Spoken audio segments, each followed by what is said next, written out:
Hello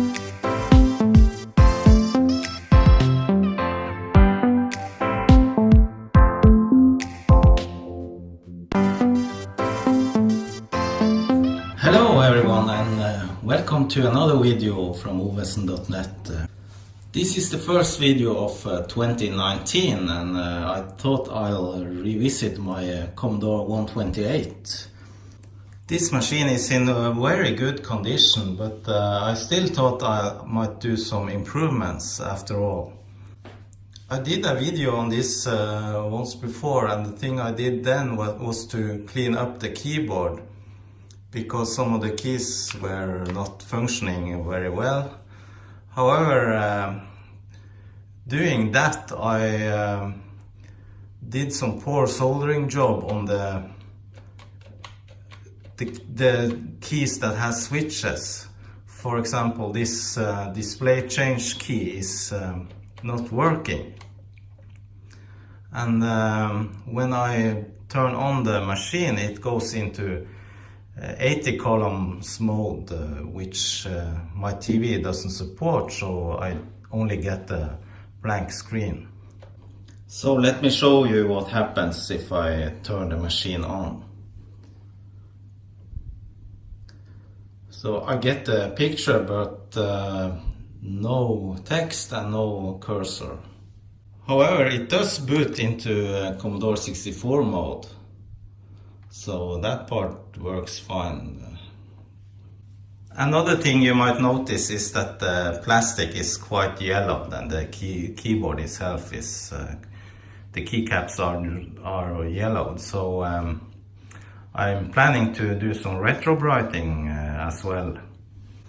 So I searched eBay and I actually found this good looking Commodore 128 keyboard from a seller from UK. I think I paid around 50-60 euros for it, so quite expensive, but I already did retrobright the keycaps on the new keyboard, and as you can see, the difference is noticeable. Another difference with the keyboards is that the original keyboard has the Norwegian characters A, Ö, Å, which is not in this one I purchased, which is an English keyboard. So I will swap out those keys. So I will keep the Norwegian keycaps here, and as you can see, there are some other differences here on these keys. So let's test if the new keyboard is actually working. I already opened the machine, and now I remove the keyboard first.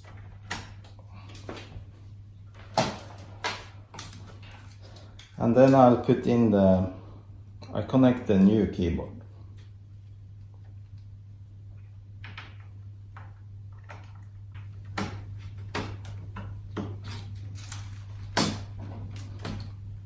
So I'll just test it like this.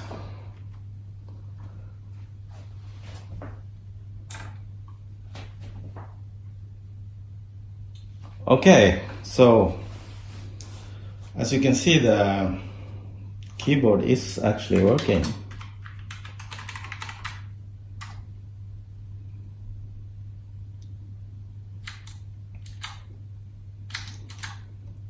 And the switching keycaps are working fine on this one. So I just remove the old keyboard first.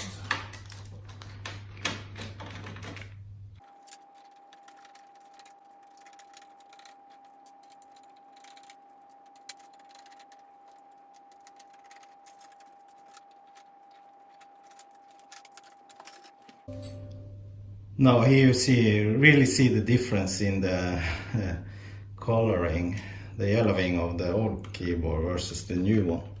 So I'm gonna retrobright the old keyboard, and not only the few keys that I need, but everyone. So I might sell parts afterwards. So let's do some key pulling.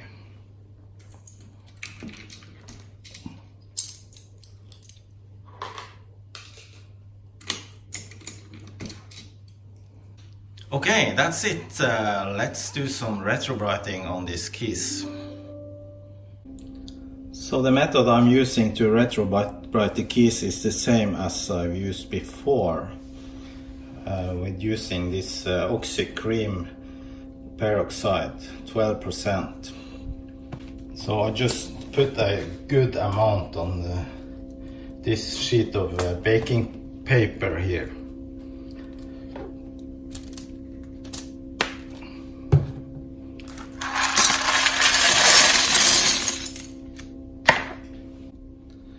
Then I just use a used paintbrush just to mix it all up.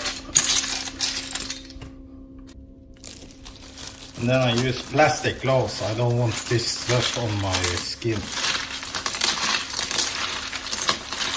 Now when the keys are completely covered with the cream peroxide, I put them in a vacuum bag. And I forgot to mention, but I already cleaned these keys with soapy water, so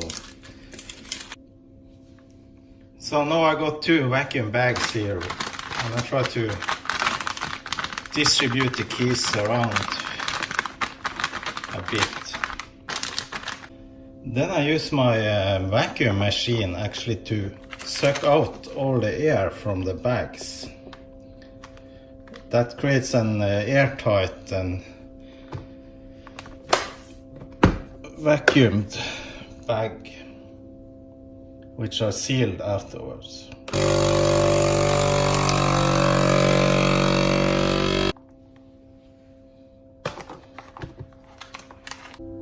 Then I just put the bags in a hot water bath in my sous vide, which is a device used for cooking food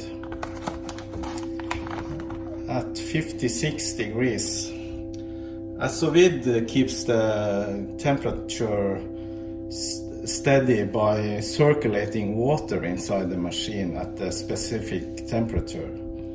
I've seen other YouTubers experiment with different UV light and even putting the stuff outside in the sun, but I really think it's the temperature that matters and not the light. So I just put the lid on here and leave it for a couple of hours under a normal kitchen light. Now it's been only 1 hour and I can already see quite an improvement already, so this is looking good. Okay, it's now been 3 hours in the water bath, so I think they look pretty good now. Okay, now I'm done with the keyboard retrobrighting, and if you compare the 2 keyboards, they both look very good. This is the one I retrobrighted right now. I think the result is very good. So next up is to retrobright the computer case itself.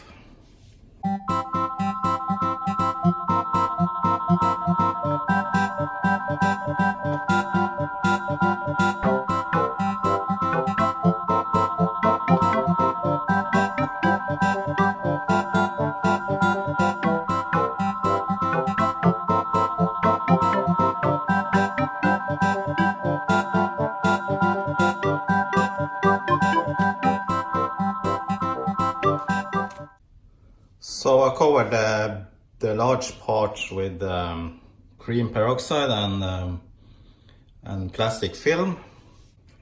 However, these large plastic parts are too big to fit in my water bath, so I can't really use that method here. So I was thinking about using Jan Beta's method about creating a light box.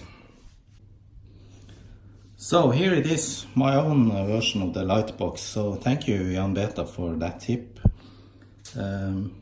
As I mentioned before, I don't really think the light is so important in this process. I think heat is more important than light, so I have to find some way of heating up the content inside the box.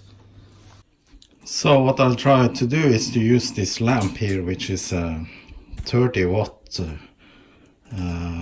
lamp, and maybe that will provide enough heat inside the box, and also it will provide some light if that has anything to do with it.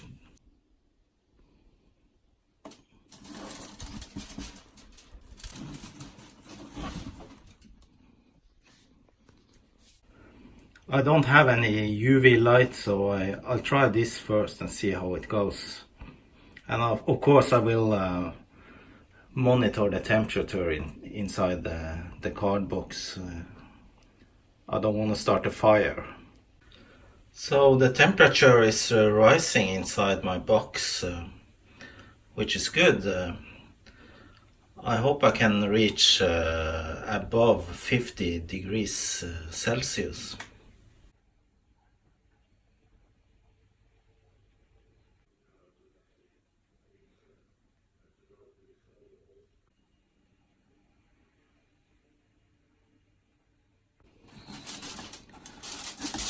Okay, so it's been 3 hours now, and I'm opening.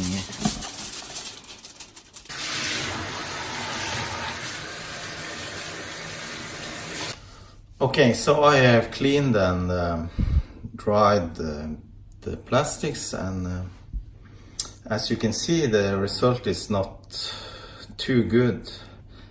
I got an uneven retrobrighting here.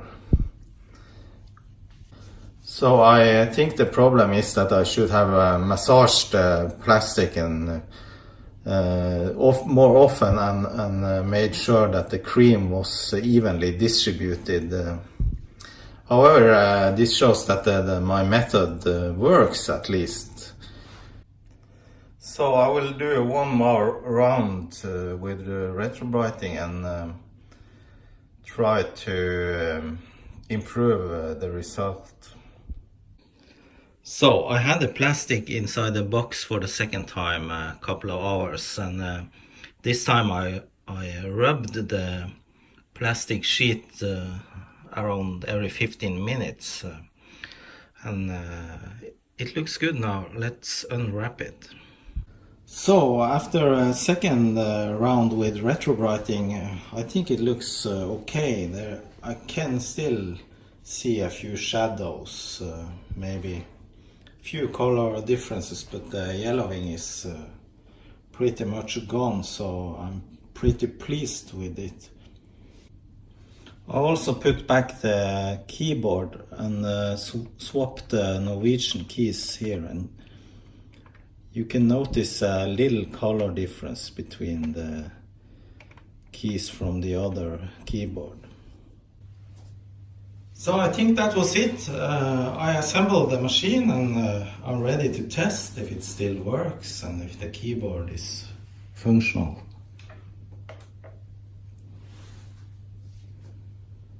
Alright, yeah, seems okay.